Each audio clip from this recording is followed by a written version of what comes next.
¿qué tal? Muy buenos días, compañeros. A nosotros nos tocó el tema del arte del barroco y rococó y nuestro equipo está conformado por Héctor Iván, Ever Delgado, Efraín Medina, Manuel Padilla y yo, su servidora Yasmín Ruelas. El barroco es la continuación al manierismo italiano que prevalece durante la primera mitad del siglo XVI.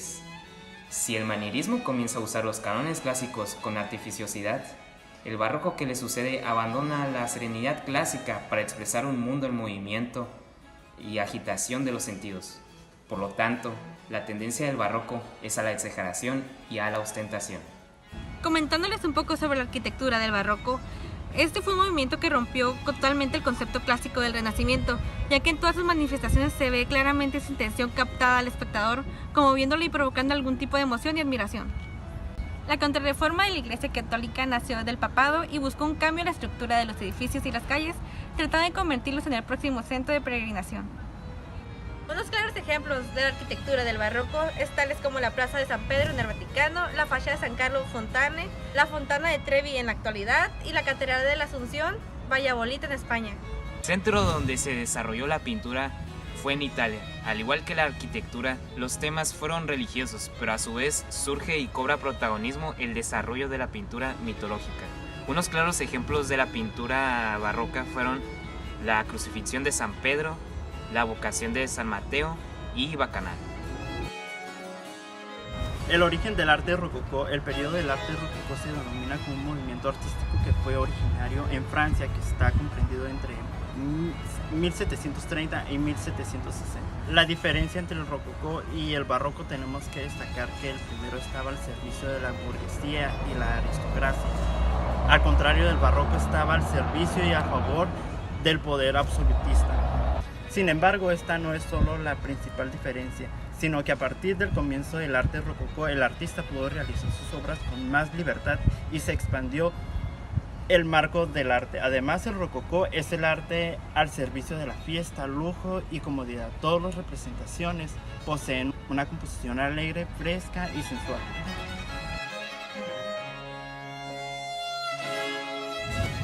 El arte rococó convierte en un foco de inspiración a la mujer, la cual representa de manera sensual y muy bella. Además, el arte rococó intenta reproducir los sentimientos que había en la vida aristocracia y las preocupaciones que tenían, además de figuras religiosas o batallas heroicas. La etapa rococó comienza en Francia en el siglo XVIII y había una clara contrariedad de la oscuridad y el pensamiento que se caracteriza del barroco. El concepto de rococó tiene un origen francés, rocaille, que significa piedra, y coquille, que significa concha. Ambos elementos forman la palabra rococó. Son importantes para la ornamentación de los interiores. El fin del arte rococó se inicia en torno a 1760, cuando personajes como Voltaire y Jacques Francois criticaban la superficialidad de la degeneración del arte. El arte rococó fue un movimiento que se basó en demostrar la vida, los placeres, la distracción, los intereses, lo íntimo, el goce, el momento de ocio y todo lo referente a la vida mundana. La arquitectura, por un lado, el interior se lo dedicaba para representar un lugar de fantasía y colorido, el exterior y fachadas. Se caracteriza por la sencillez y la simplicidad. El Palacio de Rohan en 1709, hecho por Robert de Cotte. El Palacio de Stipinigi y el Salón Central de Stipinigi, arquitecto Cubarra. La fachada posterior de 1919 del Palacio Carignano, que da a la plaza de Carlos Alberto. Uno de los más influyentes es la Roma papal, centro de un arte contrarreformista que deriva hacia un barroco exuberante. Cercana ideológicamente a Roma está la corte española de los Austria, con centros neurálgicos como Sevilla, Toledo y Madrid en la península ibérica y Nápoles, Lombardia y Flandes en el exterior. A causa de la eclosión del protestantismo, la cristiandad europea había atravesado una profunda crisis.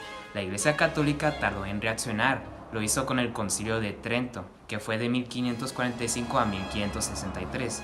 Con él llegó un periodo de renovación que se animó con la creación de numerosas órdenes religiosas, reconquista del territorio espiritualmente perdido y el desarrollo de una importante actividad cultural.